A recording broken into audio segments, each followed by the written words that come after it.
यमराज के दरबार में न्याय मांगता कुत्ता। एक समय की बात है, एक नगर में एक सेठ रहता था। उसके यहाँ एक कुत्ता पला हुआ था। वह सेठ बहुत ही कंजूस था। उस कुत्ते को बहुत कम खाने के लिए देता था तथा आए दिन उसे डंडे से मारता पीटता रहता था। कुत्ता दिन रात यही सोचता था कि हे भगवान, आपने मुझे किस आदमी के अधीन कर रखा है। यह आदमी बहुत ही कंजूस है, मुझे हमेशा मारता पीटता रहता है। वह अपने सेठ से बहुत दुखी रहता है, लेकिन फिर भी वह उसके प्रति वफादार रहता है। एक दिन की बात है, वह वफादार कुत्ता मर जाता है। जब वह यमराज के सामने पहुंचता है तब उसके कर्मों का हिसाब लगाया जाता है।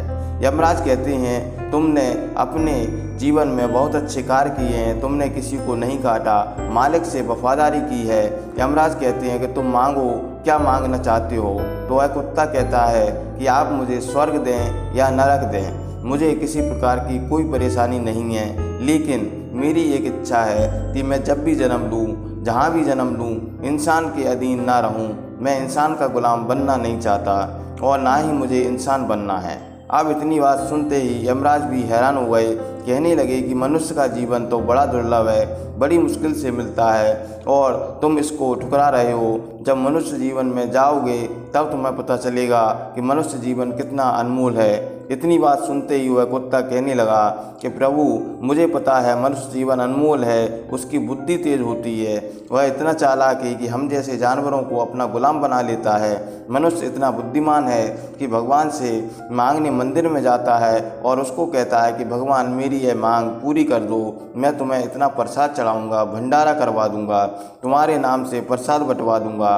अब वह तो भगवान को भी लालच देता है और काम बनते ही कहता है कि भगवान को किस चीज़ की कमी है जो मैं भगवान को दूं, और अपनी ही बात से मुकर जाता है। तब यमराज कहते हैं कि भाई, मनुष्य कितना ही बुद्धिमान हो परंतु हमसे ज़्यादा बुद्धिमान नहीं होता। यहाँ सभी जीव जंतु आते हैं जो हमारी शरण में रहते हैं और हम उन्हें सजा देते हैं। तब कुत्ता कहता है कि प्रभु, यहाँ जितने भी जीव आते हैं मरने के बाद आते हैं, कभी आपका जीवित मनुष्य से पाला नहीं पड़ा, मेरे मालिक जैसे लोगों से पाला नहीं पड़ा। इतनी बात सुनते ही यमराज क्रोधित हो गए और कहने लगे कि तुम हमारे सामने हमारी ही बेइज्जती कर रहे हो। हम भी देखते हैं कि तुम्हारा मालिक कितना चालाक है। उसको उठाकर जीवित ही लाते हैं, देखते हैं कि वह क्या करता है। यदि उसने कुछ नहीं किया तो तुम्हें हम नरक में भेज देंगे। कुत्ता कहता है कि शर्त लगा लो, तुम मनुष्य से हार जाओगे। तब यमराज अपने 4 यमदूतों को आदेश देते हैं कि जाओ, पृथ्वी लोक से इस कुत्ते के मालिक को जीवित उठा लाओ। चारों यमदूत उस कुत्ते के मालिक के घर पहुंचते हैं। दिन का समय था तो यमदूत सोचने लगे कि इसे ऐसे कैसे ले जा सकते हैं। यदि हम इसे जीवित इस तरह ले जाएंगे तो यह चिल्लाएगा और सभी लोगों को पता चल जाएगा। यह सोचकर वह उसके सोने का इंतजार करने लगते हैं। रात में वह यमदूत सेठ को उठाकर यमलोक ले जाने लगते हैं। रास्ते में ही उस सेठ की नींद खुल जाती है। वह देखता है कि वह तो आसमान में उड़ रहा है, 4 लोग उसे उठाकर ले जा रहे हैं। उसने पूछा कि तुम लोग कौन हो भाई, और मुझे उठाकर कहाँ ले जा रहे हो। उन चारों ने कहा कि हम यमदूत हैं और यमलोक लेकर जा रहे हैं, यमराज ने बुलवाया है। सेठ ने उनसे पूछा क्या मैं मर गया हूँ। तब उन चारों ने कहा कि नहीं, तुम अभी जिंदा हो। तब सेठ कहता है, यमलोक तो मरे हुए लोग जाते हैं, तुम मुझे जिंदा कैसे ले जा रहे हो।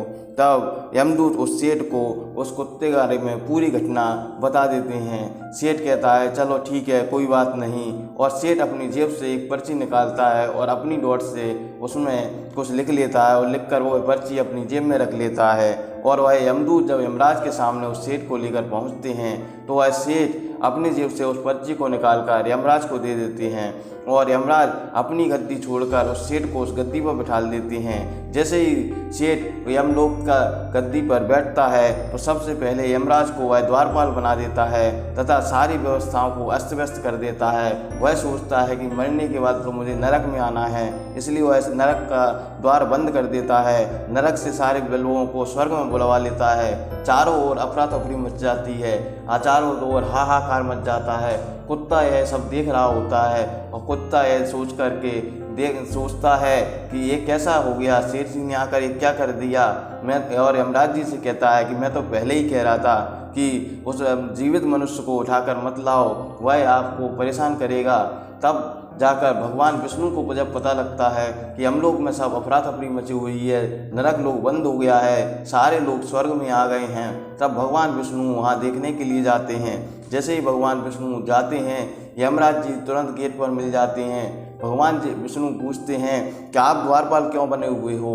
तब यमराज भगवान विष्णु से कहते हैं कि आप ही ने तो मुझे द्वारपाल बनाया है और आप ही मुझसे पूछ रहे हैं कि आप द्वारपाल क्यों बने हुए हो। तब वह भगवान विष्णु कहते हैं कि मैंने तुम्हें द्वारपाल कब बनाया था? मैंने तो तुम्हें यमराज बनाया था। तब वह यमराज कहते हैं कि देखिए, आपने एक व्यक्ति को मेरे पास भेजा था जिसने वो मुझे यमराज बनाना था और मुझे द्वारपाल बनना था। ये पर्ची आपने ही लिख के दी थी। उस पर्ची में लिखा हुआ था कि जो व्यक्ति आ रहा है उसे तुम अपनी गद्दी दे देना और तुम द्वार पर उसके पहरेदारी करना। आपका विष्णु जी के उसमें हस्ताक्षर कर दिए थे। और जैसे ही विष्णु जी अंदर आते हैं, वह सेठ जी समझ जाते हैं कि अब विष्णु जी आ गए हैं, अब मेरी पोल खुलने वाली है, और तुरंत अपनी गद्दी से उठता है और विष्णु भगवान के पैर पकड़ लेता है। विष्णु भगवान कहते हैं कि तुम बहुत पापी हो, तुमने बड़ा पाप किया है और तुमने सारे यमलोक की व्यवस्था को अव्यवस्थित कर दिया है, तुम्हें इसकी सज़ा मिलेगी, तुम पापी व्यक्ति हो। तो सेठ जी कहते हैं कि हे भगवान, मैंने तो सुना है जो आपके दर्शन कर लेता है उसके सारे पाप नष्ट दूर हो जाते हैं, फिर मुझे क्यों सज़ा मिलेगी?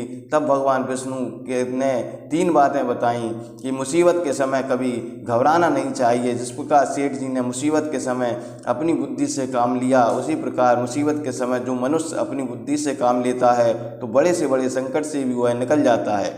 नंबर 2, मनुष्य को पाप कर्म से बचाने वाली भी यह बुद्धि है। यदि मनुष्य यह सोच ले कि जो वह कार्य कर रहा है उसका परिणाम क्या होगा, तो वह कभी भी गलत कार्य नहीं करेगा, हमेशा पुण्य के कार्य करेगा और पुण्य करने से उसे स्वर्ग की प्राप्ति होगी।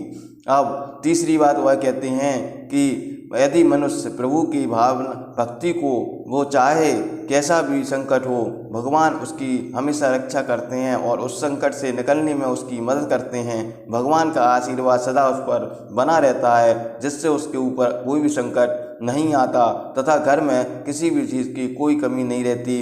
इस तरह से भगवान विष्णु ने 3 बातें उस कुत्ते को बताएं। दोस्तों, वीडियो पसंद आया हो तो वीडियो को लाइक करें, शेयर करें तथा चैनल को सब्सक्राइब अवश्य कर लें। धन्यवाद।